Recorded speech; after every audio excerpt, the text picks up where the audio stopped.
Ya namanya goncangan hati itu ada aja. Gunjingan orang ada ya.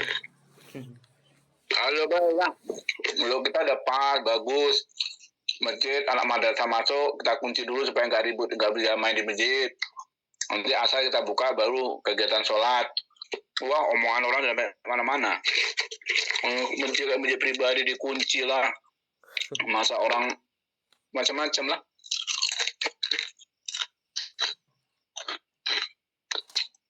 Tadi aku di ngobrol-ngobrol kalau kau mau ajak kawan.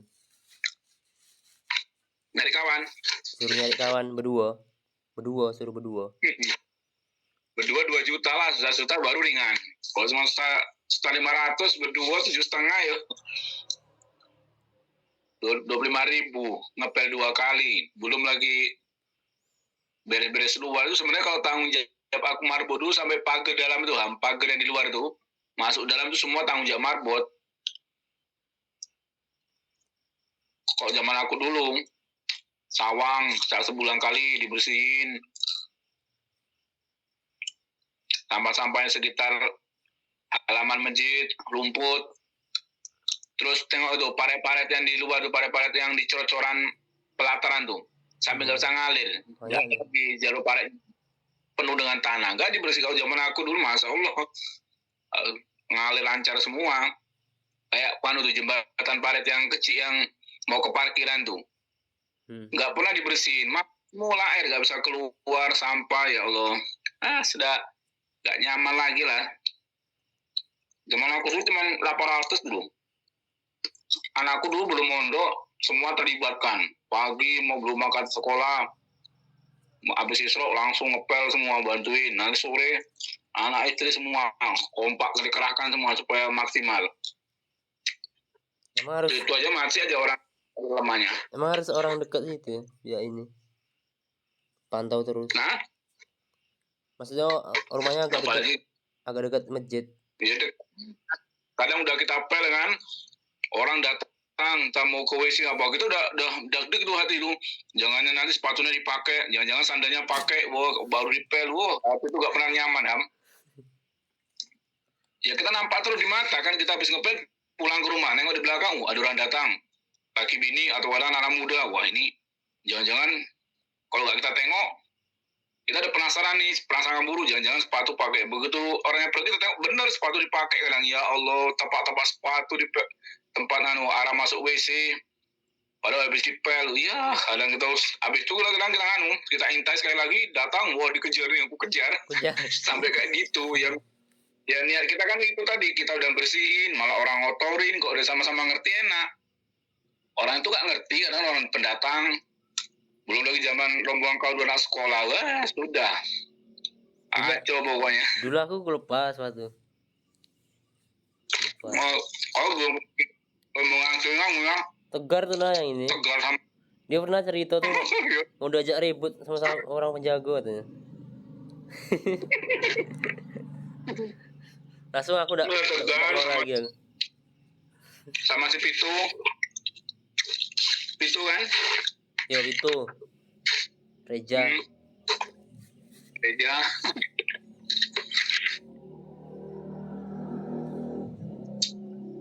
Tadi Pak Denny nawari Wawan dari 23. Apa? Anak Pak Sute Wawan tau? Wawan. Oh Wawan. Anak Pak Sute. Sebelah Pak Admi itu. Gak mau dia.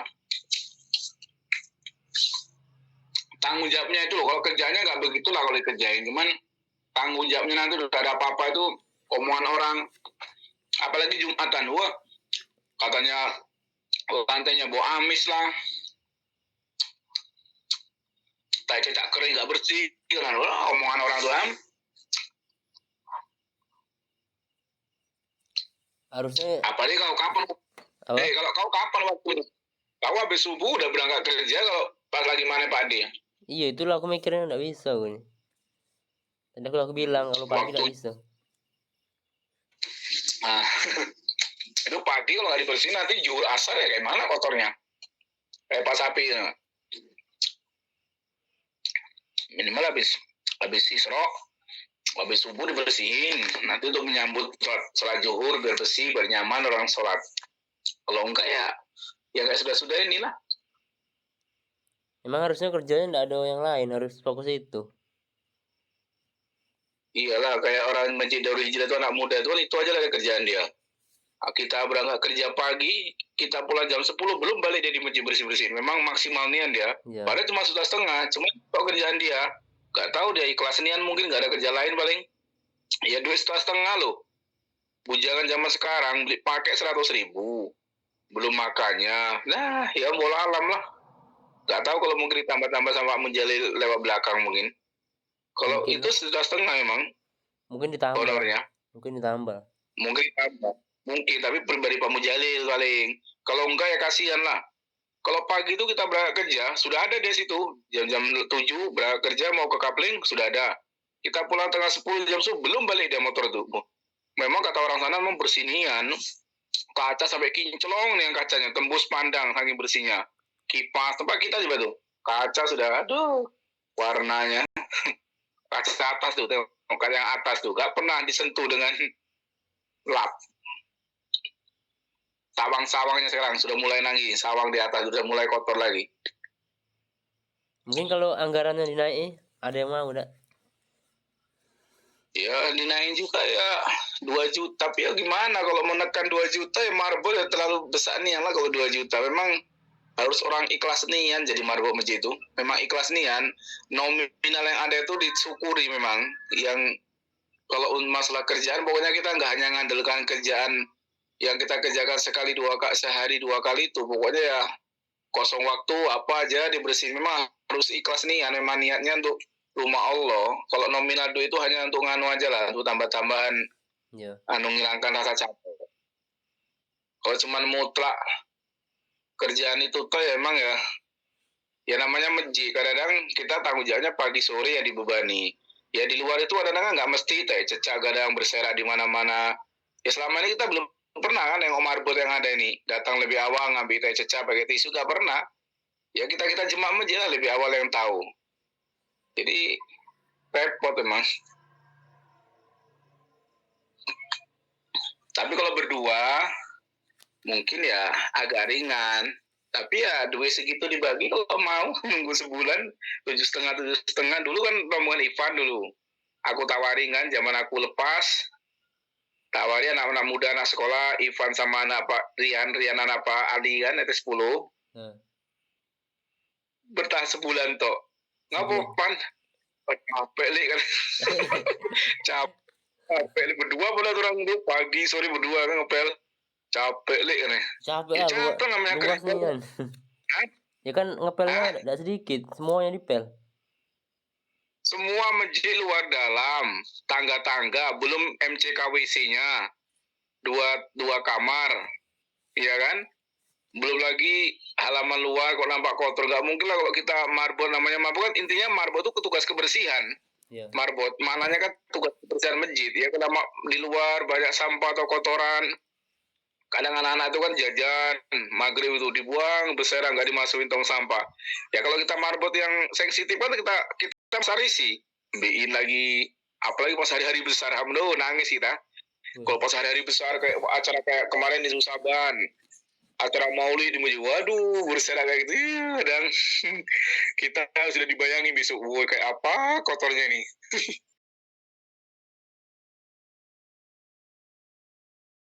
Karena memang nengok kita yang hari di masjid, Pak Bro tugasnya nggak beres kan, aduh cuma ngambil duit toh, kita yang hari di masjid jadi nggak nyaman dah, aku ganti nggak apa-apa lah, aku korban nggak apa-apa. Aku bertahan 3 tahun tuh, aku paksakan yang ketua Pak Sungkono zaman itu. Hah? Apa? 800 cuma dulu. Aku bukan semata-mata mau marbot karena posisi memang nggak beres kerjaannya kayak gitu. Waduh gimana nih kita yang hari-hari di masjid nggak pagi nggak sore nggak nyaman gini dah. Aku gantiin lah, nah, barulah rasa nyaman kita. Jadi kemauan Pak 3 tahun tuh. Kemauan dewek ya, bukan disuruh orang ya, kemauan dewek ya. Salah kemauan dewek karena nengok yang petugas itu nggak beres itu kan. Akhirnya pengurus Pak Sungkono dah, nggak apa-apa lah Pak, aku yang marbot lah. Terus sama Pardan kan sekretarisnya dulu Pardan. Bila nganu kalau manggil aku kan Tori, manggil nama aku Rik, kau lah ya Rik, gantiin aku keluar nanti, kalau pas aku keluar gimana ya, cari kawan lah, ganti siapa, kalau gua 3 hari 40 hari itu lagu ya udahlah gak apa lah, aku paksain dah. Kalau gua 3 hari kadang gua ganti suruh Bayu, kalau 40 hari juga pas Bayu lagi sekolah dulu kan, mau dia 40 hari 2 kali dulu. Jelas berat lah pokoknya, ya berat tanggung jawabnya itu loh, dipandang orang kadang tuh. Kalau masalah kerjaannya ya kurang lebih aja lah, namanya kerjaan ya capek biasa lah.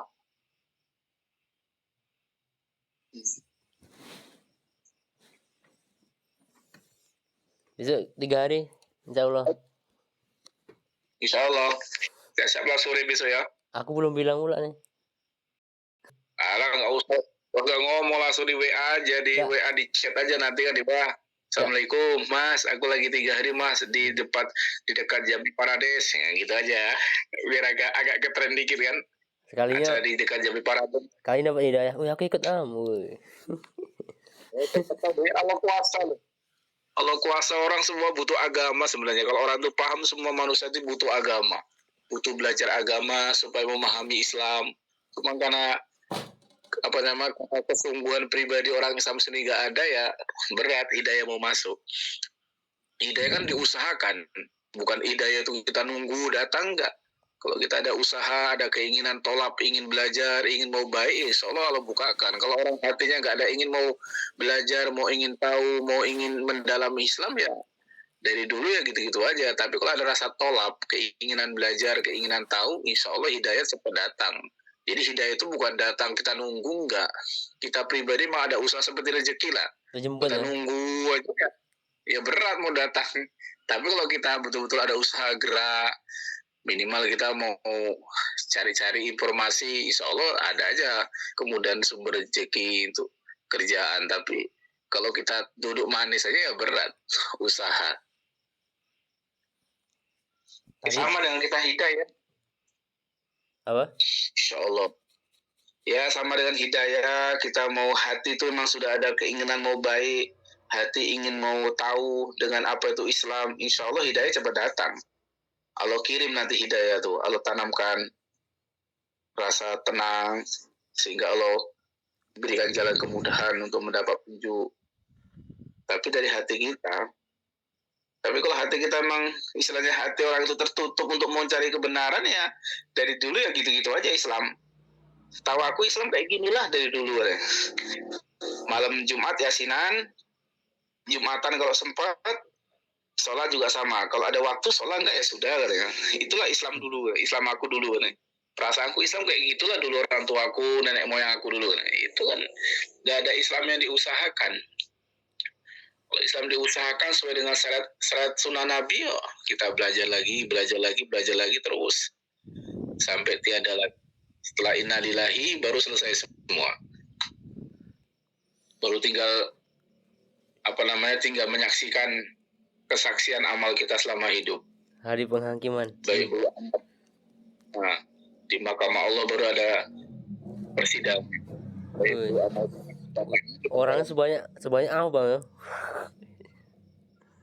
Gimana? Di padang mahsyar. Di padang mahsyar 50.000 tahun. Di kubur 4.000 tahun. Di alam sirat, jembatan Siratul Mustaqim 1.500 tahun.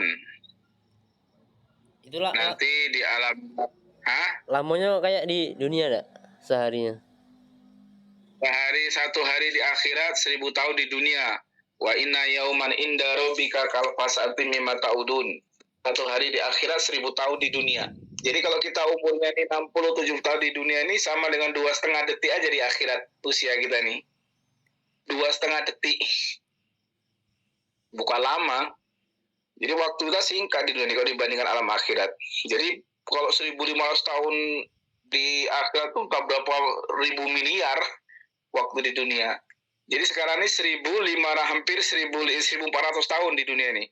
Belum sampai 1,5 hari di alam akhirat hidup kita nih. 1.400 tahun Hijriah, 1.445 Hijriah. Belum 1,5 harinya di akhirat. Bayangin, sudah selama ini, sudah berapa periode, sudah berapa generasi dari Nabi Adam sampai akhir zaman sekarang ini, zaman kita. 1440 tahun Hijriah. Itu belum sampai 1,5 hari di akhirat kita hidup ini. Bentar ya. Sangat singkat sekali gitu. Ini dari mulai Nabi Adam loh sampai sekarang. Ya kalau kita hidup 1000 tahun baru sehari di akhirat. Perbandingannya. Gak ada manusia sekarang 1000 tahun. Nabi Adam ya, Nabi Adam, Nabi Nuh 1000 tahun lebih usianya. Itu kok perbandingan akhirat baru 1 hari lebih dikit. Jadi panjang, maka bahasan itu godan, masa yang panjang. Sama dengan hadis, satu sholat ditinggalin, satu sholat yang kita tinggalkan nanti distempel di neraka, masuk neraka 1 ukub kata Nabi. 1 ukub itu lama 80 tahun. 80 tahun akhirat. Kalau dikalkulasikan dengan tahun dunia, 28.800.000 tahun. Satu sholat ditinggalin. Masuk neraka 28.800.000 tahun. Wah, satu sholat tuh. Kalau kita bayangin dari mulai kita akil balik, berapa sholat kita tinggalin. Kalau dari sekarang nggak kita tobat, memperbaiki diri, istighfar banyak-banyak, ngajak orang, satu ngamakan sholat, kita dapat pahala. Kalau nggak dengan amal dakwah ini, untuk menutupi dosa-dosa kita berat kalau dengan ibadah toh. Tapi kalau dengan dakwah, kita ngajak orang mau beramal. Amal itu secara otomatis, amal dia ngalir ke kita tanpa mengurangi amal dia sendiri. Karena dia bisa berbuat baik karena kita ajak tadi. Maka amal dakwahnya kita bisa menutupin kesalahan-kesalahan kita dulu ninggalin sholat, maka dan kita ngajak orang yang dulu nggak sholat tapi masih bolong-bolong sehingga mulai dia rajin, kita akan mendapatkan pahala yang sama dari pahala yang dia buat amal tadi. Itu namanya dakwah. Makanya manusia pertama yang mendapatkan predikat dakwahnya sempurna itu sahabat Abu Bakar. Dari generasi setelah para nabi itu Abu Bakar, orang pertama yang terima Islam. Abu Bakar. Maka surga. Nah, Abu Bakar itu salah satu sahabat Nabi, orang pertama yang menerima Islam dari dakwah Rasulullah. Maka setelah itu, setelah Abu Bakar sampai kita sekarang, itu pahalanya yang diamalkan orang setelah Abu Bakar itu ngalir ke Abu Bakar semua. Karena orang pertama yang menerima Islam itu adalah Abu Bakar, setelah Siti Khadijah. Maka pahala manusia yang beramal nih ngalir ke Abu Bakar. Maka dikatakan surganya Abu Bakar di bawah derajat surga Nabi. Maka malaikat Jibril pernah izin sama Allah. Ya Allah, aku ingin melihat kayak apa luasnya surganya Abu Bakar. Maka Allah izinkan. Maka dengan 600 sayap malaikat Jibril diterbangkan semua, dia mengelilingi surganya Abu Bakar. Setelah selesai, udah capeknya, lapor sama ya Allah, aku sudah mengelilingi luasnya surga Abu Bakar. Dan batas mana ya Allah surga Abu Bakar? Wahai Jibril, kamu belum masuk surganya Abu Bakar, itu baru taman-taman surganya. Sudah kecapean kau nih. Berarti kayak apa luasnya surga Abu Bakar? Dikatakan dalam hadis Nabi, mafhum hadis Nabi kan sebesar biji sawi. Iman seseorang sebesar debu, iman seorang itu nanti di surga diganti 10 kali dunia luasnya surga. Iman sebesar debu, 10 kali dunia kaplingnya nanti. Bagaimana kalau imannya sebesar jagung, sebesar bola, sebesar bumi? Wah, iman-imannya Nabi kan imannya mantap. Maka surganya nggak bisa dibabat. Hadis apa ini? Di firman. Hadis Nabi dalam kitab Mutakob hadis. Hadis Nabi itu satu sejarah, satu debu. Iman seseorang maka akan diganti kaplingnya 10 kali dunia. Makanya sebenarnya orang-orang beriman, orang-orang Islam yang mengaku orang iman itu sebenarnya dia mau beramal. Sebenarnya mereka itu sebenarnya orang-orang kaya sebenarnya, tapi kaya nanti di surga. Bukan kaya di dunia, dia akan menjadi raja-raja di surga yang tidak akan lagi lengser jabatannya. Orang beriman nanti akan jadi raja-raja di surga. Dia punya singgasana kerajaan di surga. Orang ahli surga paling dikit bidadarinya 70.000. paling dikit bidadarinya. Nanti istri-istri kita yang soleha di dunia, yang selalu menyertai kita dalam beramal, sehingga sampai akhir hayatnya, maka istri kita akan menjadi Ainun Mardiyah, ratunya bidadari surga. Coba kalau nengok baca terjemahan surat Ar-Rahman, Ar-Rahman.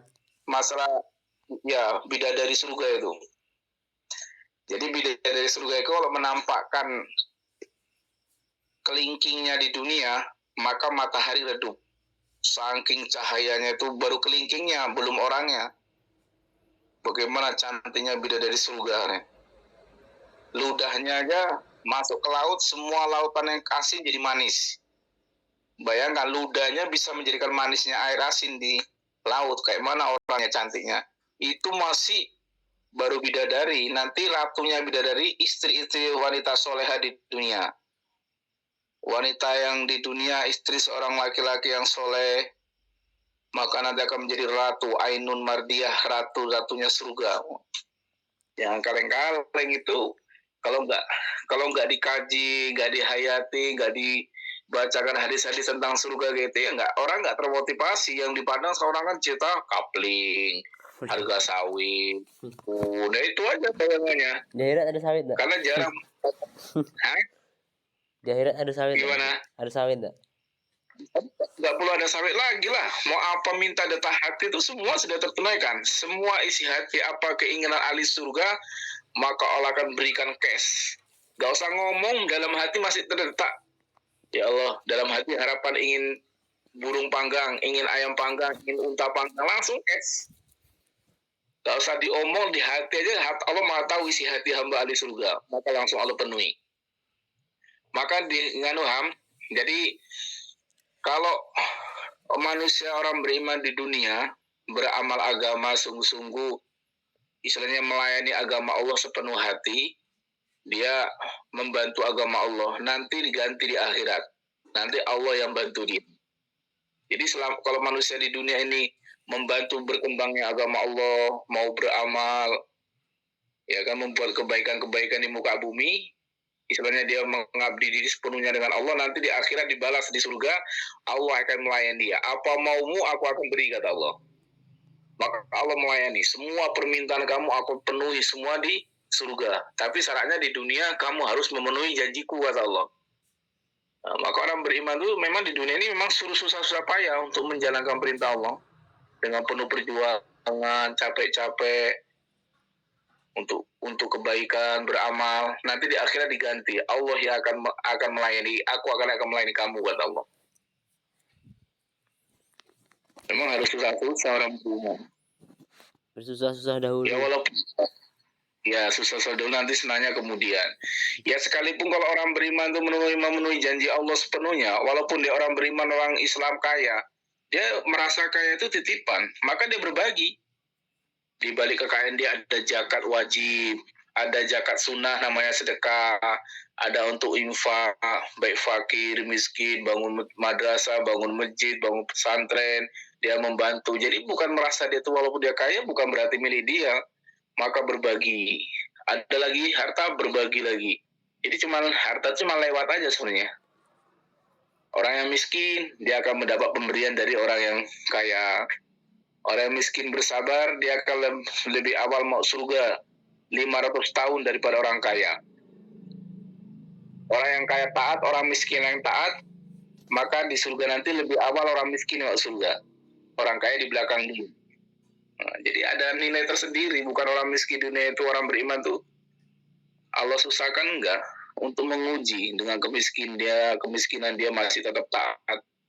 Orang kaya juga sama, dengan kekayaan harta banyak tetap dia taat. Maka nanti di akhirat orang miskin ini lebih awal 500 tahun masuk surga daripada orang yang kaya. Kayak mana juga mulianya orang beriman. Kaya miskin punya derajat tersendiri di hadapan Allah. Kalah. Tapi intinya itu iman apa? Kalah Bill Gates. Hah? Bill Gates kalah. Ratu Bilqis. Bill Gates itu orang nomor 1 terkaya. Oh, itu kaya dunia berapa lah, kalau dipikir kaya dunia itu belum tentu. Kalau orang kaya sedunia ini yang apa itu Messi sama Ronaldo kan masih kayak Messi dah apa Ronaldo? Ronaldo lah. Pemain bola terkaya. Ronaldo. Kayak Ronaldo. Ada lah di atas Ronaldo ada lagi, 2 lagi di atas dia. Ronaldo nomor 3 kalau salah. Ada nomor 2, nomor 1 lagi terkaya. Sampai berapa miliar dolar harta dia. Itu kalau kita tengok hartanya, belum tentu se-Indonesia dia punyai. Kekayaan itu kan, paling nil nominal duit sekian. Tapi nanti orang beriman, kayanya di surga 10 kali dunia ini. Bisa kita bayangkan. Dunia ini 10 kali untuk orang beriman yang punya iman sebesar biji sawi. Kayak mana hebatnya, Ham? Orang kaya sekarang tuh paling hitungan duit sekian miliar. Kayak Mike Tyson tuh kan tuh. Kekayaannya nggak karu-karuan. Ya tapi kan kayak hanya sebatas dunia. Numerik. Belum ada orang kaya. Iya, orang kaya di dunia ini belum ada yang memiliki satu kepulauan tuh nggak ada. Suatu kepulauan Sumatera dimiliki satu orang, nggak ada. Kayak zaman Pak Soeharto dulu yang presiden pertama kedua Indonesia itu. Kayaknya kayak apa? Belum se-Indonesia enggak. Tapi orang beriman sebesar biji sawi imannya 10 kali dunia ini kaplingnya. Wah, kayak mana? Ya bayangin aja lah sholat tahajud 2 rakaat. Dalam hadis Nabi, khairu minad dunia wa fiha. Lebih baik dunia seisinya. 2 rakaat tahajud, pahalanya lebih baik itu. Bukan sama dengan dunia seisinya, lebih baik daripada dunia seisinya. Dunia seisinya itu lebih mulia sholat 2 rakaat tahajud di pandangan Allah. Dalam hadis Nabi, kalau tidak memberatkan umatku, maka aku wajibkan tahajud untuk umat Rasulullah ini. Jadi tahajud itu Masya Allah. Tahajud itu harus. Al-Quran wa minad. Tahajud itu harus tidur dulu ya? Iyalah, syaratnya pada Isya minimal tidur walaupun sejenak. Kalau nggak tidur namanya sholat malam aja, sholat hajat. Kalau belum tidur kan kita sholat sampai subuh nggak tidur tuh nggak sholat tahajud sama sholat malam, sholat lail. Kalau sholat tahajud itu harus syaratnya harus tidur dulu. Pada Isya kan dari mulai pada Isya tidur sebentar walaupun tidurnya bentar ya? Iya, walaupun hanya syaratnya pokoknya tidur walaupun sebentar. Walaupun sekelipan atau tahu-tahu aku mau tidur tadi, nggak sadar. Itu udah termasuk tidur lah, boleh tahajud lah pada Isya. Jadi sholat tahajud ada tiga bagian, awal malam, pertengahan malam, di akhir malam. Di awal malam ya mulai pada Isya lah, sampai jam-jam 12. Di pertengahan malam, jam 12 sampai jam 2, jam 3. Di akhir malam, jam 3 sampai subuh. Di akhir malam. Jadi malam itu kan ada 6 jam malam itu. Dibagi aja lah. Dibagi 3, 2 jam. Nanti 2 jam pertama awal malam, jam 2 jam kedua pertengahan malam. Nah, di akhir malam itu, di pertengahan dan di akhir malam ini yang paling utama untuk sholat tahajud. Di atas jam 12 lah. Itu yang paling baik munajat dengan Allah di sunyinya malam. Maka para malaikat dijanjikan Allah di pertengahan dan di akhir malam para malaikat akan turun di muka bumi untuk menyaksikan hamba-hamba Allah yang mau bangun tahajud. Selama ini pernah enggak? Pernah selama apa? Sama seumur hidup ini pernah mimpi apa gitu? Pernah enggak? Kalau mimpi apa? Mimpi. Ketemu sapo itu. Ya mimpi. Belum mimpi apa ya? Mimpinya paling mimpi ketemu bidadari, tak tahu bangun mimpi basah.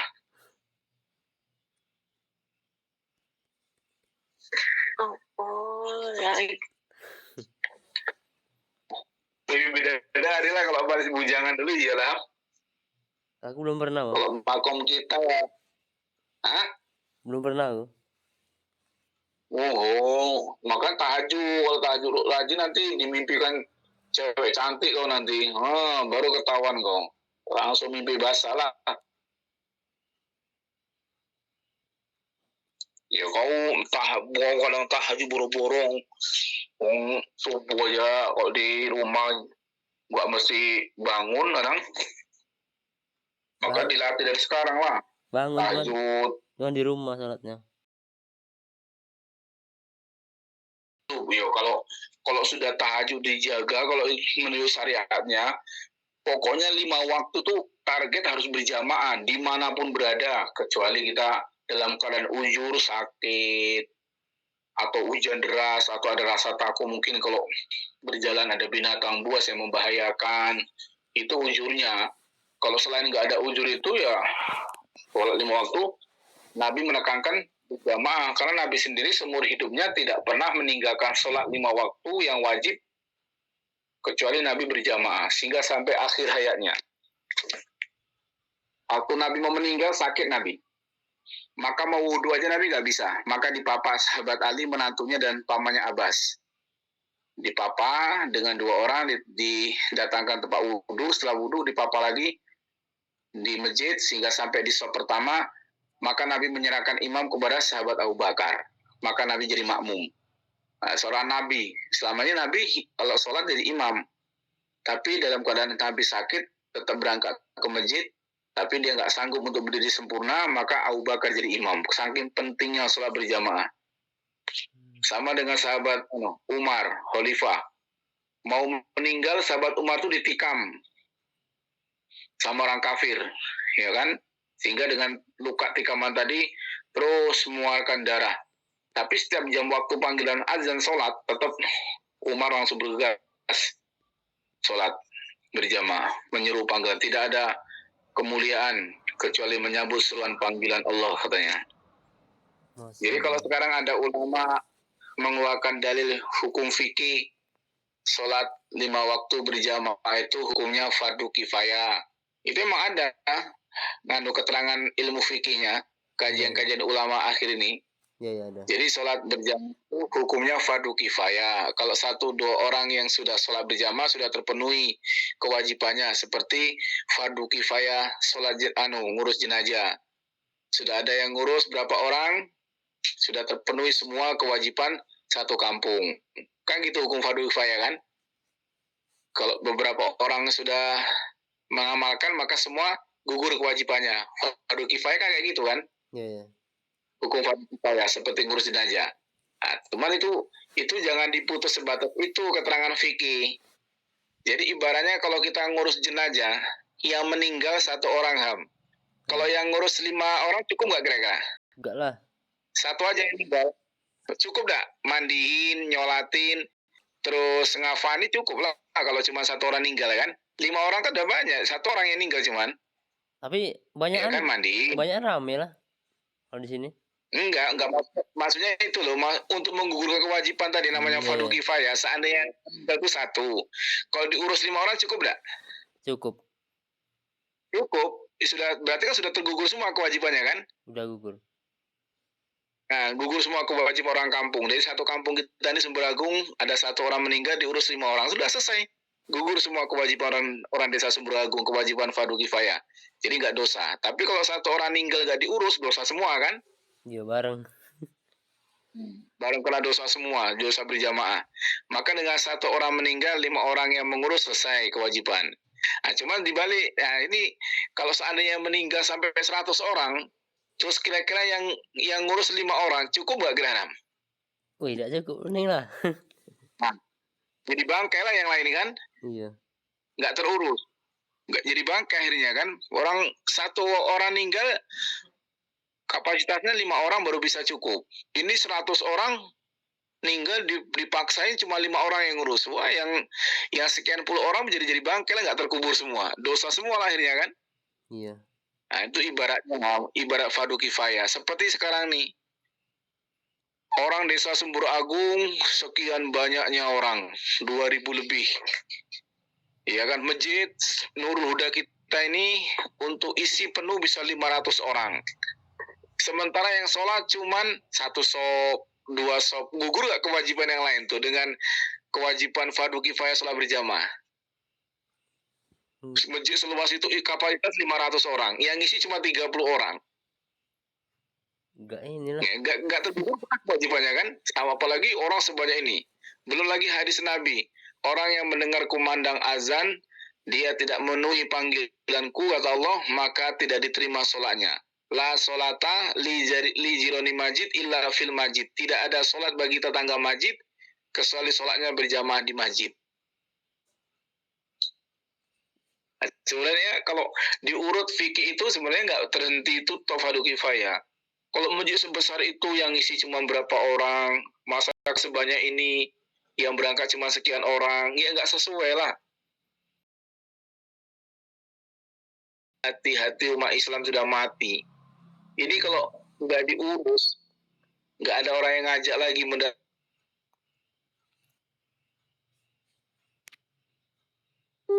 namanya gimana? Kena dosa semua lah kita. Iya. Ngapa? Ya kan? Makanya gitulah. Kenapa kita getol terus silaturahmi? Yola ini dianjurkan silaturahmi. Kita keluar dianjurkan silaturahmi. Kita balik kampung juga di masjid kita gerak silaturahmi. Itu intinya untuk menjalankan gugurnya kewajiban kita sama-sama umat Islam. Jangan sampai nanti kita dituntut dengan dia. Kau di masjid, kau sholat, kau nggak pernah datangi aku. Kau nggak pernah mengingatkan aku. Nanti kita kena protes nanti di akhirat. Tapi kalau udah kita datangi, sudah jelas. Nanti di mahkamah Allah persidangan, nanti dia akan tuntut kita. Ya Allah, dia ke masjid, ya Allah, tapi nggak pernah kedatang. Ya Allah, jadi saksi ya Allah. Bumi yang kuinjak pernah dia aku datangi dulu ya Allah. Nggak bisa ngelak dia. Bumi yang diinjak orang yang sedang menyampaikan agama, dia akan menjadi saksi di akhirat. Langkah-langkah orang yang dakwah itu nanti akan jadi saksi, kesaksian. Jadi orang itu nggak bisa mengelak nanti. Nanti kan di mahkamah Allah semua akan saling berhujat satu sama lain. Akan saling protes, minta pertanggungjawab begini semua. Sampai setan aja nggak tanggung jawab nanti. Sehingga setan nanti dituntut sama manusia. Ya Allah, gara-gara setan itulah, iblis yang goda aku sehingga aku nggak menjalankan perintahmu ya Allah. Dipanggil nanti setan, wahai iblis, kesini kamu. Benar, ini gara-gara ulah kamu sehingga hambaku ini nggak taat dengan aku selama hidupnya. Hingga sekarang dia mau dibakar ke neraka, dibakar neraka. Ya Allah, saya tidak mengajak dia supaya dia melalaikanmu, aku hanya membisikkan ya Allah. Tapi yang menentukan hati dia sendiri ya Allah. Kenyataannya banyak orang yang kubisikkan supaya nggak taat, tapi mereka tetap taat ya Allah. Aku hanya membisikkan, aku bukan mengajak ya Allah. Dia hanya bisikan aja, nggak usah kau sholat, nggak usah kau ibadah. Tapi yang menentukan hati dia sendiri ya Allah. Maka lo balikan, gimana? Ya sudah, diterimalah kesaksian iblis. Saya cuma hanya sebatas menggoda ya Allah. Bukan aku maksa dia supaya nggak sholat. Tapi hati dia sendiri ya Allah. Banyak hamba-hamba Allah yang lain aku goda, aku bisikin. Tapi dia tetap memaksakan untuk menjalankan perintahmu ya Allah. Sehingga mereka terbebas daripada bisikanku. Ini nanti di akhirat pun saya nggak terima dia iblis tuh. Dituntut gara-gara dia. Padahal nafsu deweknya. Nah, karena ya nafsu dewek, manusia ini ya karena vokal dia sendiri, ya kan, kala barona ala kulubihim makanu yasibun. Sekali-kali tidak, apa kelakuan yang selama dia itu buat itulah yang akan mengunci mata hati dia sendiri. Jadi gara-gara vokal ikta sendirilah, gara-gara vokal manusia itu sendirilah menjadikan dia lalai. Ya kan, karena perbuatan dia, bukan kita nyalakan makhluk yang lain, bukan nyalakan kawan, bukan nyalakan tetangga, bukan nyalakan setan. Ya dari kita sendiri sebenarnya. Kita sudah dikasih jalan sama Allah. Ini Al-Quran, kitabku, kata Allah. Ini hadis, ya kan, sabda Nabi. Kalau kau ikut dua petunjuk ini, selamat. Tinggal kita lah berarti. Afala takilun, apa kamu gak berpikir? Kalau manusia punya pikiran kan berpikir. Panduan kita Quran, Al-Hadis. Kalau ini dua ini kita ikutin, selamatlah manusia. Nah, tapi kita sendiri sudah berpikir. Kecuali kalau nggak ada panduan, kita suruh mencari sendiri, bisa kita tersesatkan dengan jalur-jalur yang nggak benar. Orang sudah Allah kasih panduan. Begitu lahirnya Nabi, Allah turunkan 30 juz Al-Quran sebagai pedoman, dan hadis-hadis Nabi, tak berapa ribu hadis Nabi. Sabda salah Nabi itu untuk menjadikan sebagai panduan hidup kita di dunia sampai nanti di akhirat.